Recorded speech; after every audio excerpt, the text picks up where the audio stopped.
New details are emerging about the murders of 4 college students in Moscow, Idaho. One of the surviving roommates heard crying and saw a man in a mask the morning of the killings. That information released today just before the suspect in the case had his first court appearance in Idaho. Omar Villafranca has more. According to court records, DNA found on a leather knife sheath found at the scene where 4 University of Idaho students were murdered could belong to 28-year-old Brian Kohberger.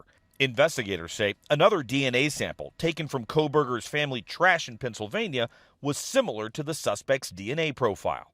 The affidavit also reveals cell phone data shows the suspect was in the area of the victim's home at least a dozen times, usually late at night or early in the morning in the months before the attack. And a female housemate of the slain students told investigators she was awakened around 4 a.m. by sounds coming from one of the victim's rooms. She said she stood in frozen shock as a masked man dressed in black walked towards her to a door the night of the killings. Kohberger made his first court appearance in Idaho Thursday morning.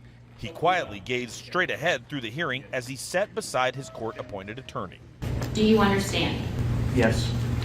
The suspect responded yes each time the judge asked whether he understood the charges filed against him.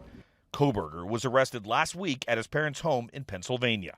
He's accused of 4 counts of first-degree murder in the fatal stabbings of Kaylee Gonsalves, Madison Mogan, Zena Kernodle, and Ethan Chapin in November. He's also charged with felony burglary. Surveillance video shows a white Hyundai Elantra driving past the home 3 times during the early morning hours the day of the murders. It returned at 4:04 a.m. and then was seen driving away at a high rate of speed 16 minutes later. If convicted, the suspect faces a possible death penalty or life in prison.